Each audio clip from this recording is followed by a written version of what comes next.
Bienvenidas, bienvenidos y bienvenides a Mujeres en STEAM. Hoy, como todo domingo, tenemos un nuevo episodio entrevistando a Natalia Morandeira, que para que lo sepan y que se vayan adelantando y empapándose un poco en el tema, es doctora en Ciencias Biológicas con orientación ecología, licenciada en la misma disciplina también con orientación ecología, docente universitaria por la UBA, docente universitaria por la UNSAM, investigadora del CONICET y además es escritora. La recomendación de siempre: búscate algo para comer, algo para tomar, un vinito, un fernet, una birra y quédate viendo Mujeres en Steam. ¿Lo vemos? Bueno, Nati, un honor, gracias por compartir un poco de tu tiempo para estas entrevistas. Gracias, Maru, a vos por la invitación, por lo que haces también. eh, bueno, vamos a contarle al público, digamos, cómo, cuándo y dónde nace Natalia.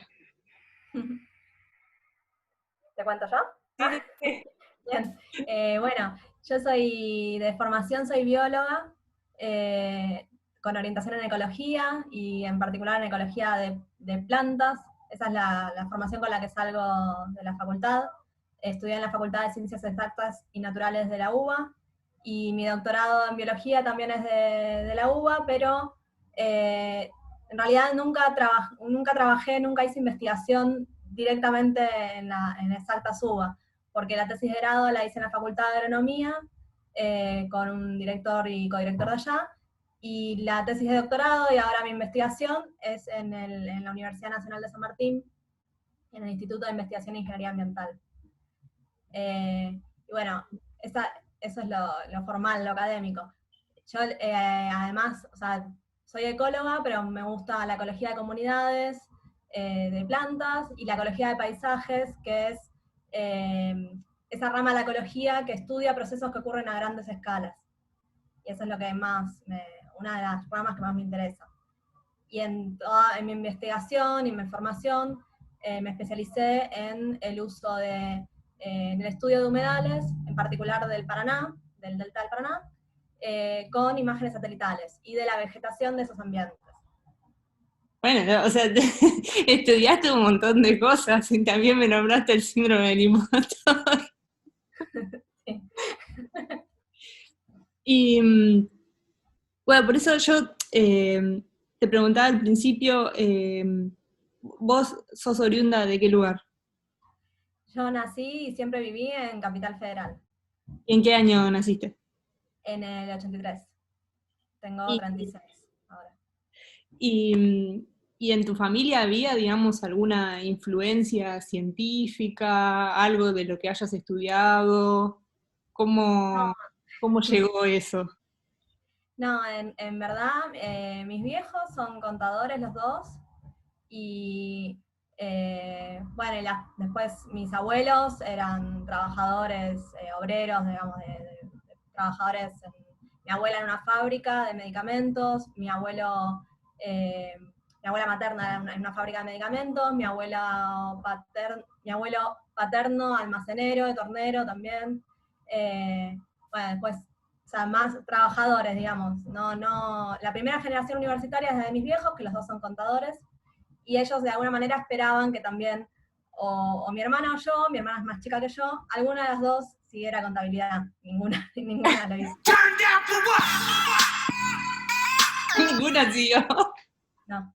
Y bueno, las dos fuimos a un colegio en la secundaria que tenía especialización comercial en técnicas bancarias e impositivas. Entonces, quizás, o sea, mis viejos siempre me respetaron mi decisión de querer estudiar o biología, o en su momento era biología, o si no letras, estaba entre esas dos carreras. Ellos respetaron la decisión, pero creo que les hubiera gustado que estudie contabilidad. Y en donde quizás sentí más presión por no estudiar biología es en el colegio, que los profesores, a mí me iba bien en contabilidad, y los profesores, varios, me insistían, algunos no de muy buena manera, con que, bueno, que me iba a morir de hambre si estudiaba biología, que iba refiriéndose despectivamente a lo que hacemos las biólogas. Y bueno, yo soy terca e insistí, pero sí desde los profesores no tuve un poco de resistencia. Desde Y, profesora del colegio. Claro, sí, sí, sí. Entonces, digamos, tenés del lado de tus viejos formación en contabilidad, o sea, parte de Sí. economía, bueno, tus abuelos más, más de oficio, más obreros. eh, o sea, no entiendo cómo llegás a decir, bueno, voy a ir por este lado de la naturaleza. Digamos, ¿qué es lo que llegó a inspirarte para decir, a mí me gusta esto, habiendo estudiado en una secundaria con orientación comercial? Sí, creo que siempre me gustaron los animales y las plantas desde chiquita, y cuando yo tenía 9, 10 años, me regalaron siempre leí mucho, mucho, mucho. Mis viejos, eso sí, me- siempre me regalaron libros y yo les pedía más libros y siempre leí mucho. Y un libro que a mí me había marcado a los 9, 10 años era 100 cosas que los niños decía, que los niños pueden hacer para salvar el planeta. Y era el momento en que empezaba el furor del ecologismo, digamos. Entonces, a mí eso es una de las cosas que me despertaba. Yo leía esos 100 consejos, iba bajando la línea de no tenés que tirar un chicle porque tarda tantos años en biodegradarse. Todo empezar a ver los desastres ambientales o derrames de petróleo, eso a mí me inquietaba, digamos. Creo que cuando decidí que quería estudiar biología era por influencia de los documentales de TV,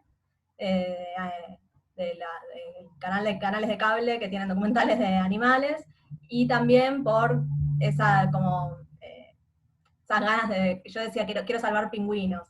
Bueno, por suerte no terminé de salvar los pingüinos, pero era ese tipo de cosas. Después me di cuenta que no es solo, cuando empecé la carrera me di cuenta que también la biología y la ecología tiene que ver con lo social, con la relación entre la naturaleza, el ser humano, la sociedad. Pero bueno, en su momento me despertaba más el ecologismo, es lo que me despertó, digamos, desde ese Y lado. Sí, siempre, o sea, cuando después empecé a trabajar como investigadora, o cuando empecé con la tesis de grado, me di cuenta que tenía que estar constantemente buscando bibliografía, yendo de un trabajo a otro, y eso de chiquita siempre me gustó, porque me acuerdo, viste que antes eh, no teníamos tanto acceso a internet, entonces nuestros padres, los que podían, invertían en esas enciclopedias de múltiples tomos, y yo pasaba horas buscando en un tomo una palabra, después buscando cómo se relacionaba con otra palabra, iba buscando de un tomo a otro, investigando, digamos. O sea, la investigación, de alguna manera, es algo que siempre me gustó, que no sabía que se llamaba así, pero sí, sí, me gustó. Y a la hora de estudiar, de tus primeros pasos, ¿encontraste alguna traba? ¿Alguna Eh, discriminación? Entiendo que biología o más del lado del naturales está como mejor visto que la mujer estudie eso, ¿no? Es esa área. Pero sí. ¿encontraste alguna traba, algo que te quisiera expulsar del sector? En la carrera, sí, como decís, por lo menos en la Facultad de Ciencias Exactas y Naturales de la UBA, somos más mujeres, las estudiantes, no sentí discriminación de alguna manera durante la carrera. Sí me costaban las primeras materias, porque la formación que había tenido era más comercial, y Ujú. entonces química, no sabía lo que era química, no sabía lo que era física, digamos. Eh, entonces eso sí me costaba un poco más. Y me costó imponerme ante mis profesores del secundario de que no quería estudiar nada relacionado con contabilidad. Eh, Después, cuando empecé a trabajar, bueno, yo tuve como referentes varias mujeres, entonces, o sea, mi directora del doctorado fue Patricia Candus, y también tuve como apoyo a Aide Karsenbaum, que son dos mujeres que fueron de alguna manera pioneras en traer la teledetección cuantitativa aplicada al ambiental en Argentina.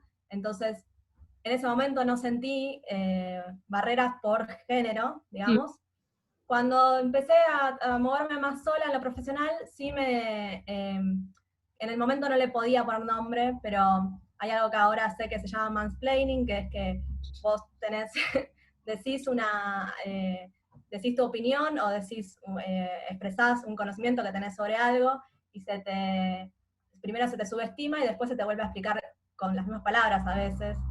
Y eso después me di cuenta que lo estaba como sufriendo, el hecho de que quizás a veces las mujeres no tenemos mucha confianza en nosotras mismas, tenemos menos confianza en nosotras mismas por múltiples factores eh, sociales, culturales, etcétera, y vamos como, yo siento que muchas veces, eso sí que lo sigo sufriendo, que muchas veces para emitir una opinión de un hecho, yo me tengo que leer un montón de cosas para ir re segura y sentir que no soy una impostora, como hablábamos antes. Eh, y aún así a veces se desvaloriza nuestra opinión. Entonces eso sí me sentí más, como siento que es una limitación, digamos, respecto al género. Y bueno, después también cuando empecé a especializarme más en teledetección sí hay más, quizás cuando empezás a trabajar en algunas cuestiones más de ingeniería, sí hay más hombres. Por suerte mi codirector, Francisco, que fue mi codirector, Francisco Grins, es un copado, y los chicos del grupo de él también. Pero capaz que pasan en los congresos, algunos congresos vas y son 80% hombres y tenés que estar como tratando de pararte de otra manera para que sentir que podés hablar y que te escuchen. O en un congreso de hace poco, sentí que, viste que se hacen como brindis de bienvenida, cócteles de bienvenida.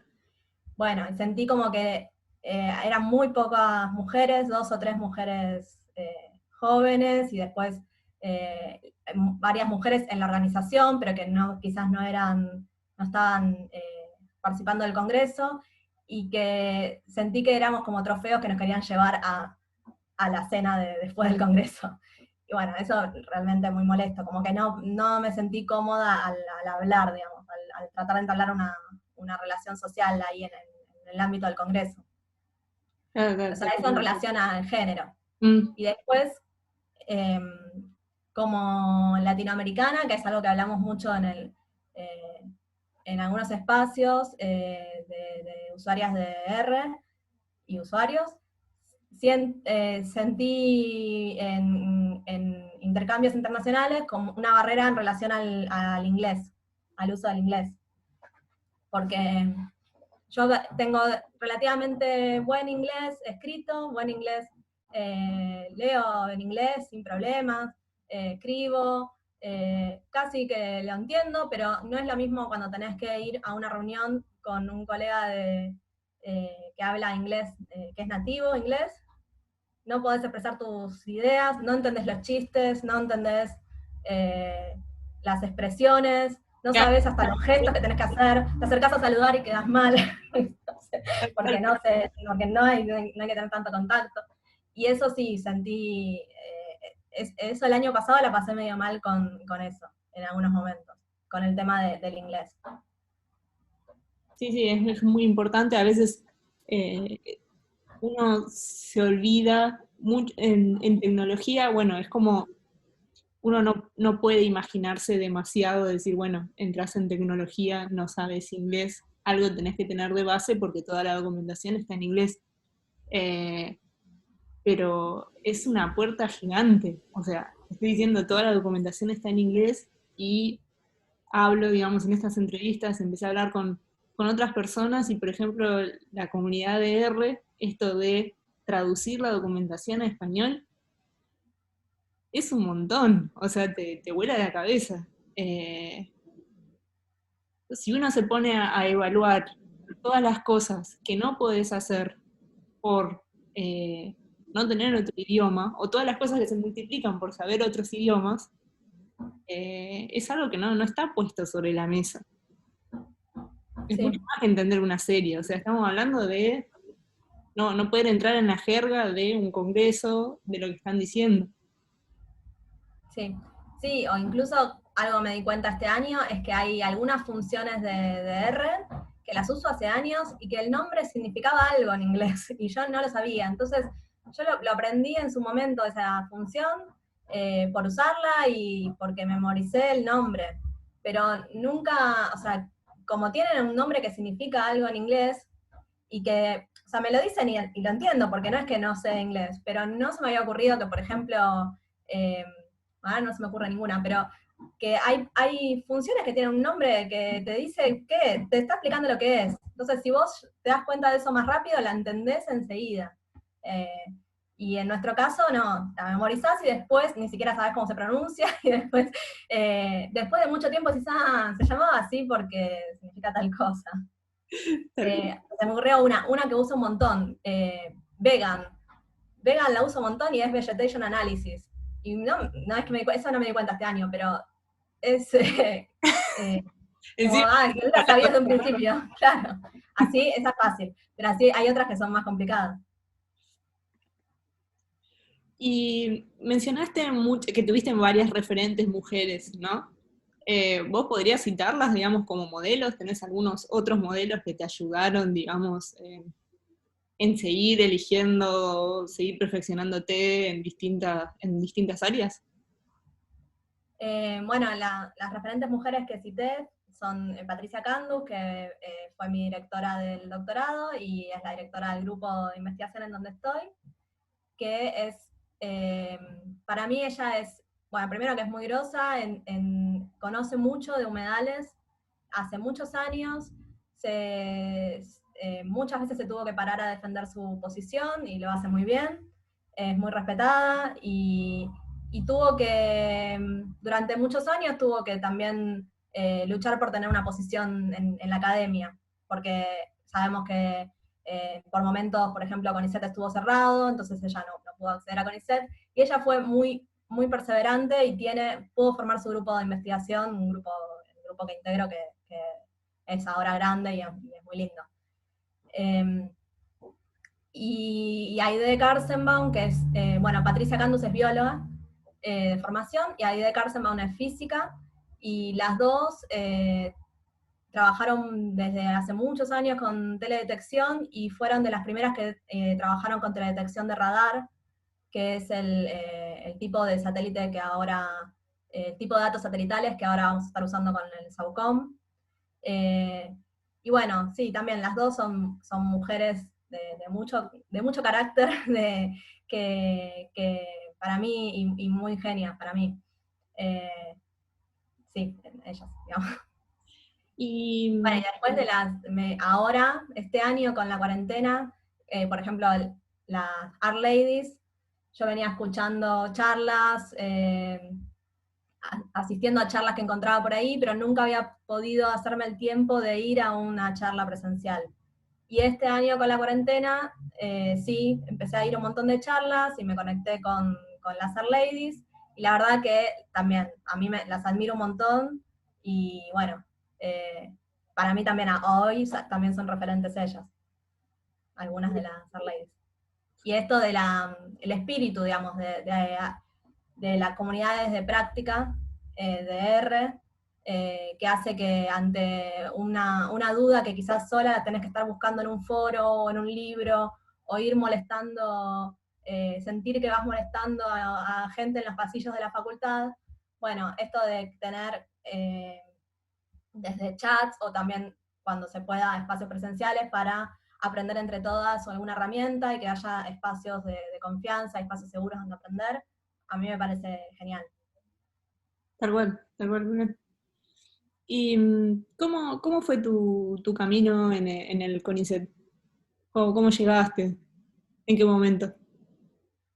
Bueno, en CONICET yo estaba haciendo la tesis de grado en su momento en la Facultad de Agronomía. Trabajaba estudiando la vegetación del Parque Nacional del Palmar, Entre Ríos. Y en su momento, cuando estaba terminando la tesis de licenciatura, supe que me interesaba seguir, primero me pregunté si me interesaba seguir con la investigación, y supe que sí, que me interesaba seguir investigando, y que quise hacer algo que quizás fuera un poco más aplicado, o que pudiera ser transferido a algún organismo de gestión, que pudiera servir para conservación, para protección de ambientes, para manejo de recursos. Entonces, hablé con Patricia Candus, que era docente en ese momento, era jefa de trabajos prácticos de la materia ecología de paisajes, se llama ecología regional, pero más bien es ecología de paisajes, que es donde soy ahora yo, jefa de trabajos prácticos. Ahora, hablé con ella y ella me convenció, digamos, que quizás en un doctorado uno lo que hace es investigación más bien básica, pero que al ser parte de un grupo, que en el grupo se plantee que esa información básica sea parte de un rompecabezas, en donde cada pieza contribuya a después poder hacer aportes a organismos de ciencia y tecnología, a ONGs o a productores o a la sociedad en general, como que eso le daba sentido a la investigación básica. O sea, me hizo ver eso y bueno, me convenció de ser parte del grupo de ella. Que tiene una fuerte impronta de teledetección. En su momento yo sabía un poquito de imágenes satelitales, pero casi nada, y me asustaba un poco, pero dije, bueno, vamos por acá, a ver qué surge. Y bueno, eso me parece que está bueno saberlo, o sea, que los doctorados son lugares en donde en general se hacen preguntas concretas. Hoy en día, por cómo está armado el sistema de ciencia y tecnología, hay que terminar un doctorado en 5 años, en general, por las becas son de 5 años. O sea, si lo querés hacer con beca, ¿no? Con beca de CONICET. Entonces, hoy en día es como que tenés que hacerte algunas preguntas concretas y contestarlas en un determinado tiempo, y en general es algo más, no tan aplicado. Y después, por lo menos en biología, y después tenés la posibilidad de transferir ese conocimiento o de tratar de ser formador de opinión con ese conocimiento. Como que el doctorado es una primera etapa, no volverse loca de querer hacer todo ya, me parece. Y leí también, o sea, siempre me pongo a investigar un poquito acerca de las personas que voy a entrevistar, y leí un poco acerca de la revista Amartya, ¿puede ser? Sí. ¿Podrías explicar qué es? Sí. Bueno, como había dicho al principio, a mí siempre me gustó escribir. Soy escritora. Escribo cuentos, ahora estoy con un proyecto de novela breve. Y fue en el 2008, con un grupo de amigos y compañeros, tuvimos la idea de hacer una revista.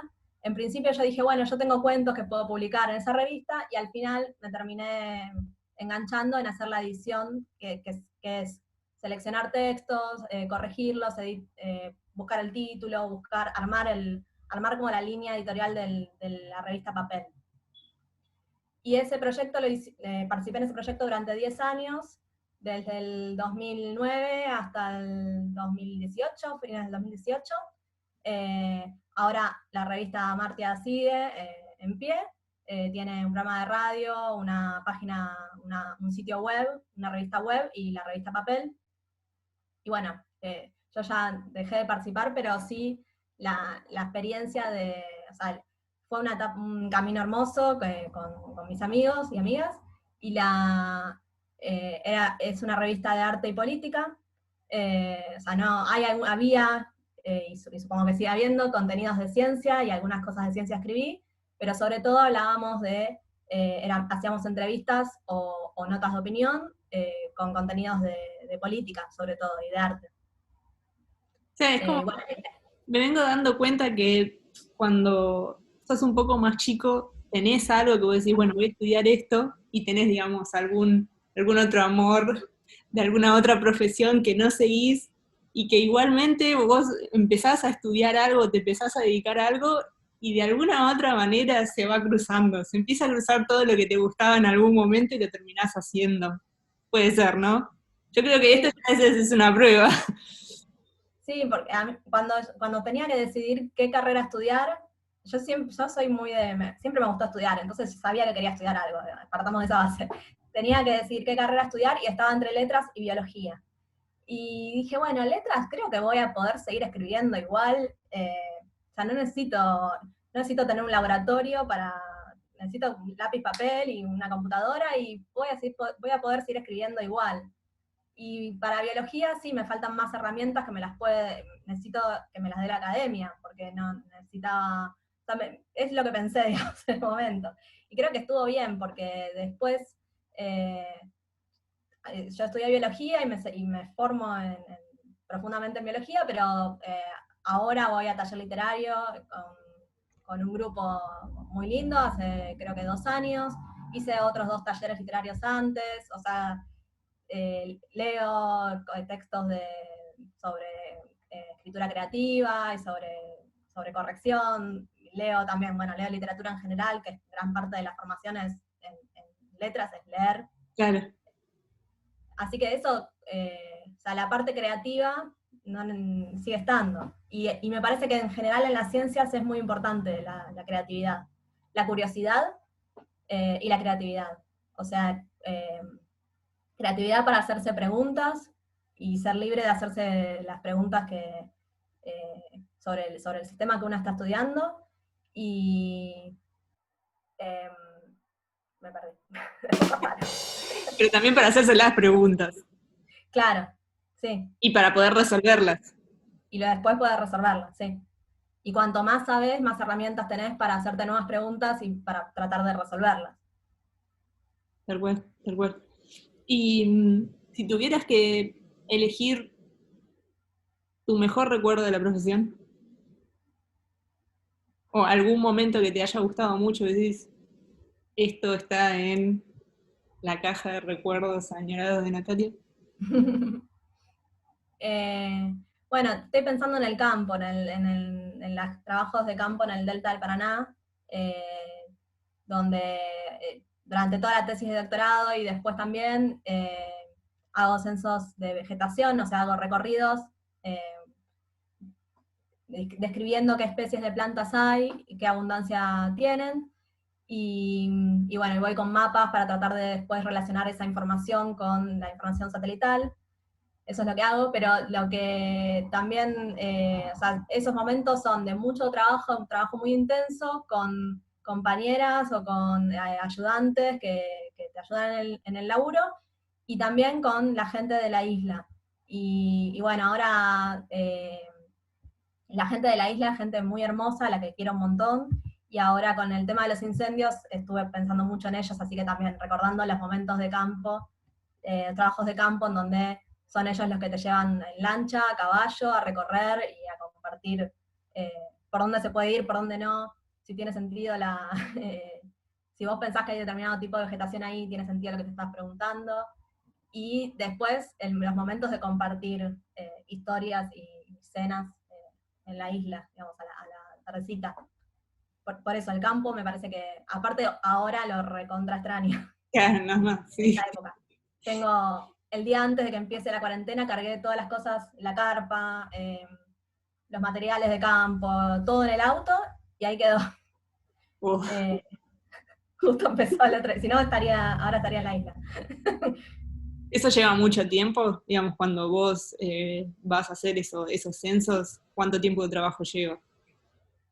Lleva mucho tiempo de planificación, de decidir a dónde ir, siempre generamos información cartográfica, entonces también lleva tiempo planificar el trabajo, lleva tiempo de organización, de logística, de contactarte con los isleños o los pescadores que te puedan llevar, que estén dadas las condiciones climáticas, todo ese tiempo lleva, eso es lo que más tiempo lleva, y creo que es muy estresante, y después una vez que estás allá, ya fluye, y capaz que nosotros estamos en general entre 4 días y una semana, no mucho más, porque los lugares a los que solemos ir, no hay electricidad ni agua, entonces tenés que bañarte en el río, o si hace frío con un jarrito, acampar, y llevarte la comida que necesites y el agua que necesites. Entonces, si estás más de una semana,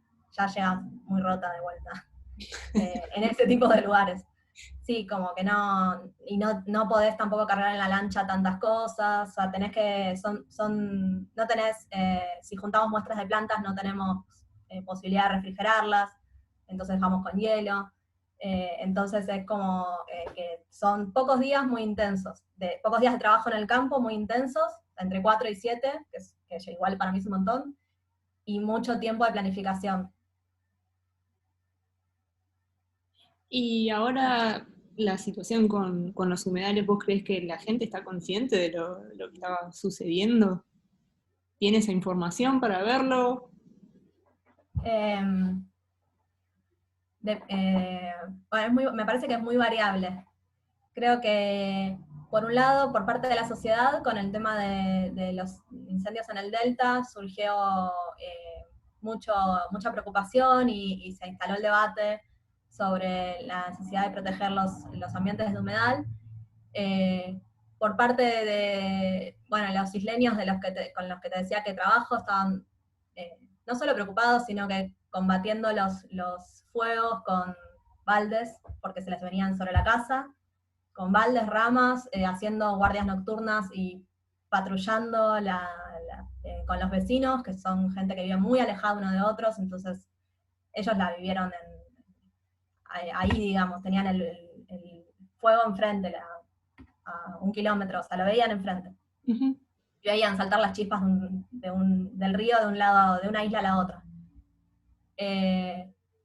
Pero después hay parte, por ejemplo, hay parte de la sociedad que creo que igual no toma conciencia o que se ponen por sobre el beneficio común, los intereses de unos pocos. Y el caso, para mí, o sea, los incendios yo creo que algunos, no todos fueron intencionales, pero algunos sí, y que en general hay muchas actividades que se hacen sin tener en cuenta el impacto sobre el resto de la sociedad, sobre los vecinos, y un ejemplo muy claro en el Delta son los sendicamientos, que generalmente sendicamientos es como se levanta un terraplén, se quita tierra de un lado y se la pone en otra para levantar un terraplén, y que esa zona quede más protegida de las inundaciones, que tiene como todo un área alrededor de un par de metros de altura, 3 metros de altura, un poco más, que tendría la función de que no ingrese agua. Ujú. Entonces, dentro de ese terraplén se pueden hacer desde ganadería hasta loteos para urbanización, o sea, es para que la zona se inunde menos. Y ese tipo de emprendimientos se hacen sin permisos y sin estudios de impacto ambiental tampoco. Y ahora, como está muy seco el delta y la sequía va a seguir, encima ahora empieza un fenómeno de la niña que va a ser, que acá en la zona del delta nos trae clima seco, entonces va a seguir la sequía, se prevé que siga. Ya se empiezan a escuchar que algunos de estos terraplenes se están como reconstruyendo y que se pretende sembrar soja. Y la soja en las islas de Entre Ríos está prohibida. Está prohibido está prohibida la agricultura con agroquímicos, Mm. porque el uso de agroquímicos en esos humedales tan interconectados sería sumamente perjudicial para la población que está ahí y para toda la población eh, aledaña. Y bueno, yo creo que ahí falta control. Esa gente que pone ese interés individual por sobre el interés común, el de plantar soja sabiendo que está prohibido y que es sumamente tóxico, o sea, esa gente no tiene conciencia no, No lo que tienes está conciencia haciendo, de muchas cosas. punto, tiene conciencia, punto. Y sí, ahí tiene que haber el rol del Estado controlando eh, que no se haga y que no esperar, que no se tenga que esperar a que esté en marcha para detenerlo, digamos.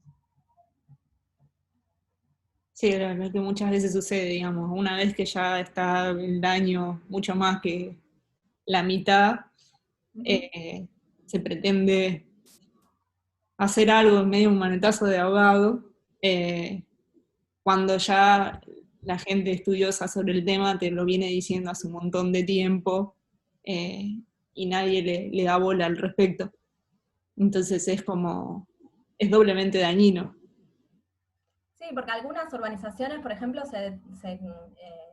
una vez que ya estuvieron, ya estaban construidas, se detuvieron y no se terminaron inaugurando, pero el daño ya está creado porque ya se construyeron esos canales, esos terraplenes, se cambió el curso de algunos arroyos se cerraron lagunas y ese daño ya es difícil de revertir. Qué desastre. Aparte de qué desastre te llena de un, no sé si llamarlo pesimismo, pero una desesperanza, o sea, ya no tenés esperanza en la humanidad, es con más y más cosas, es como... Pero igual yo sí tengo esperanza en la humanidad, o sea, al final creo que es lo único que podemos, eh, creo que el camino es por el cambio, por la transformación social, digamos, no hay otra. Y tampoco hay forma de pensar en la naturaleza sin contemplar que los seres humanos somos parte también de la naturaleza. Entonces, sí, cada tanto se ven actitudes o modelos de producción que no están buenos y incluso en lo social, ahora con la pandemia hay algunas cosas, en algunas personas saca lo peor de esas personas, pero bueno, igual hay que tener esperanzas en la humanidad y en el cambio social, porque creo que es lo único, digamos. Y en cuanto de todas las cosas que estuviste mencionando, no te pregunté acerca de tu trabajo docente. ¿Es algo que te gusta? También, como estás en dos facultades, en dos Sí, universidades, estás en la UBA y estás en la de San Martín. sí. Yo soy docente de la UBA, de la facultad donde estudié para biología, hace 12 años y ahora estoy hace varios años dando clases en ecología regional, que es una ecología de paisajes. En esa materia estudiamos uso de mapas, de herramientas de geoestadística, de análisis espacial, aplicado a la ecología.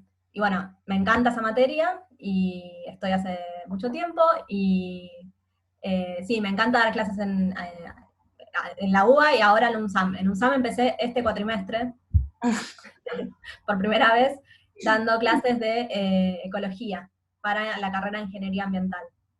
Eh, y bueno, en este momento estoy con demasiada carga horaria docente, pero en realidad me encanta la docencia. Eh, no quisiera tener tanta carga horaria como ahora.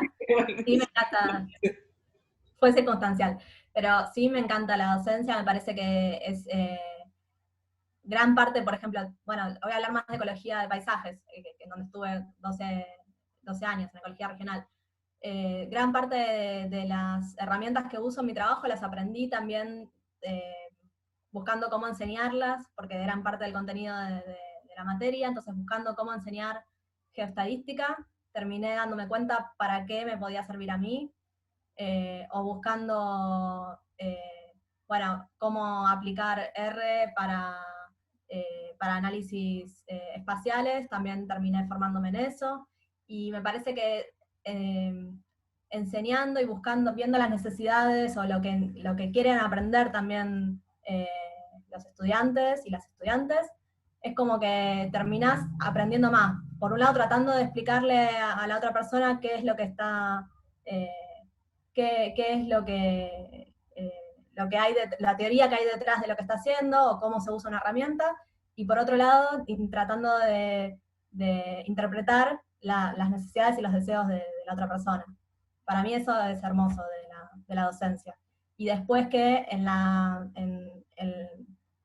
eh, en la materia trabajamos con un equipo de docentes que no somos del mismo grupo de investigación, entonces ahora el profesor con el que trabajo, Regino Cavia, trabaja más en temas aplicados a salud y a roedores, modelos de hábitat, entonces también terminás incorporando otro tipo de saberes por interactuar con el resto del plantel docente.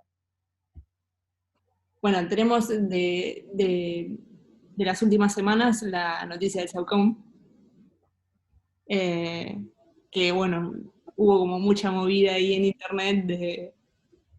Me daba gracia porque hace poco estuve viendo de nuevo Mad Men y estaban viendo el momento en que llegó el hombre a la luna, y después veía las imágenes en Twitter, entonces como que me extrapolé en ese momento y dije, ah, bueno, esto sería algo parecido a lo que vivió la gente en el 60.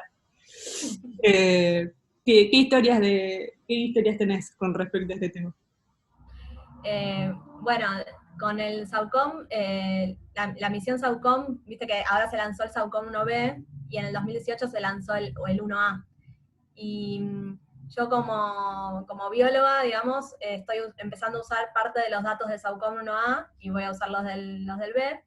Y para mí es muy importante porque durante una parte de mi doctorado, la CONAE, que es la Comisión Nacional de Actividades Espaciales, que es la que lidera el proyecto, la misión SAUCOM,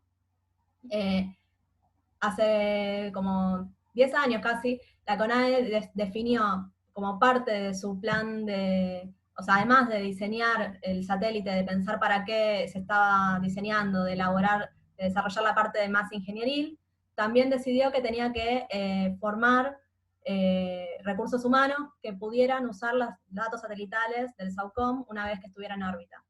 Entonces hizo anuncios de oportunidad que son proyectos en donde nos daban imágenes semejantes a las del SAUCOM y capacitación.